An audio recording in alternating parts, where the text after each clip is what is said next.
پاکستان تحریک انصاف یہ جو 16 تاریخ کے مذاکرات ہیں اس میں ایک پر امید طریقے سے جاری ہے؟ بسم اللہ الرحمن الرحیم، بہت شکریہ۔ دیکھیے، قومی اسمبلی کا فورم جو ہے یہ تو پورے پاکستان کے لیے ہے، اور جو اپوزیشن کا رول ہوتا ہے وہ رول ادا کرنا پڑتا ہے۔ جاکہ جو مذاکرات کی بات ہے تو مذاکرات تو دیکھیں ہمارے بڑی سمپل سی 2 ڈیمانڈ رکھے ہیں حکومت کے آگے، اور وہ اتنے سمپل ہیں کہ وہ بچے کو یاد آ گئے ہیں۔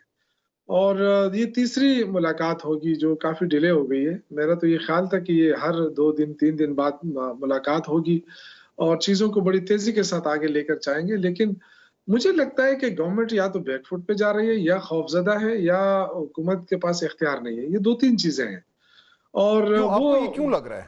گورنمنٹ ہی بتا سکتی ہے کہ کیوں لگ رہا ہے آپ کو؟ اس لیے لگ رہا ہے کہ ایک طرف پرائم منسٹر نے کمیٹی بنائی ہے جو بڑے سینئر لوگ ہیں، اس میں جو بات چیت کے لیے آگے بڑھتے ہیں، انہوں نے پھر کمٹمنٹ کی کہ جی عمران خان کے ساتھ آپ کی ملاقاتیں ہوتی رہیں گی، نہیں ہوئی، وہ کمٹمنٹ پوری نہیں ہوئی۔ اس کے ساتھ ساتھ آپ دیکھیں کہ جس دن سے مذاکرات شروع ہوئے ہیں، مریم بی بی کے بیانات تیز ہو گئے ہیں، خواجہ آصف صاحب تیز ہو گئے ہیں، اس کے ساتھ طلال چودھری، کچھ لوگ ایسے ہیں پی ایم ایل این کے جو بڑے فرنٹ فٹ پر آ کر جو ہے وہ اس مذاکرات کی مخالفت بھی کر رہے ہیں اور اس کی ناکامی کی نوید بھی سنا رہے ہیں۔ ایک طرف سے تحریک انصاف میں ایک بڑا ریفریشنگ سا چینج نظر آ رہا ہے کہ فلیکسیبل ہیں، لیکن دوسری طرف سے جو ریٹرک ہے وہ بڑی تیز بھی ہے۔ جو حکومت کی آپ بات کریں وہ بھی بات ٹھیک ہے، میں اس پہ آتا ہوں۔ تو کیا پھر میں یہ سمجھوں کہ یہ جو سیاسی بیان بازی ہے وہ بیان بازی ہے، وہ اپنے جو آپ کا ووٹر ہے اس کو ذرا اس کی جو ہے وہ گردش خون ذرا تیز رکھنے، گرم رکھنے کے لیے، لیکن ایکچولی پاکستان تحریک انصاف سمجھتی ہے کہ کچھ نہ کچھ ہیڈ وے ہو سکتا ہے۔ there is a certain level of optimism within PTI۔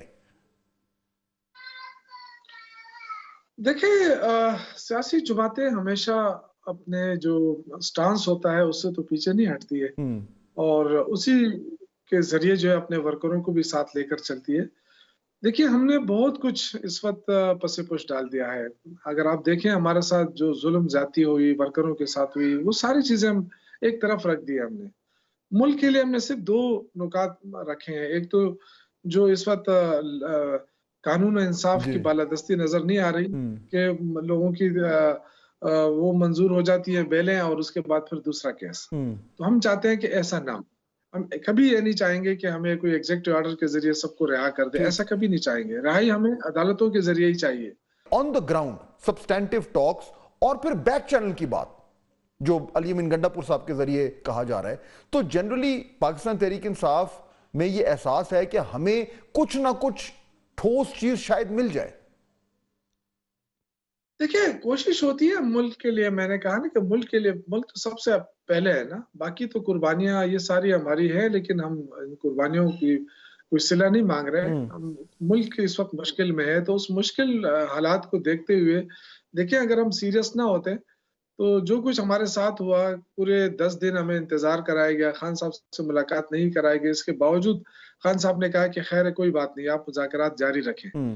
تو اس سے مطلب یہ ہے کہ کہیں نہ کہیں اس چیز کا ہمیں احساس بھی ہے، ادراک بھی ہے کہ ملک مشکل میں ہے، مذاکرات کا سلسلہ جاری رہنا چاہیے۔ بالکل ٹھیک ہے، لیکن آگے سے اگر آپ دیکھیں، ہم نے تو شروع دن سے کہا تھا کہ ہم 31 جنوری تک جو ہے نا ہم ویٹ کریں گے، حکومت کا جواب کا انتظار کریں گے کہ وہ کتنی پیش رفت کرتی ہے۔ تو 1 مہینہ کافی ہوتا ہے، اور اگر اس میں 5-6 ملاقات ہو جاتی ہے اور اس میں ہمیں یہ اندازہ ہو جائے کہ جی کچھ تھوڑا بہت بھی پیش رفت ہو رہی ہے، تو ڈیفینیٹلی ہم ریکویسٹ کریں گے عمران خان کے ساتھ، کیونکہ اگر وہ ایکسٹینشن دیں گے تو تب بھی وہی دے سکتے ہیں، کوئی اور نہیں دے سکتا 31 کے بعد۔ ٹھیک ہو گیا، لیکن اگر بالکل پیش رفت نہیں ہوگی، تو پھر ظاہر بات ہے وہ معاملہ چل لیں گے۔ شوکت یوسف صاحب بہت شکریہ۔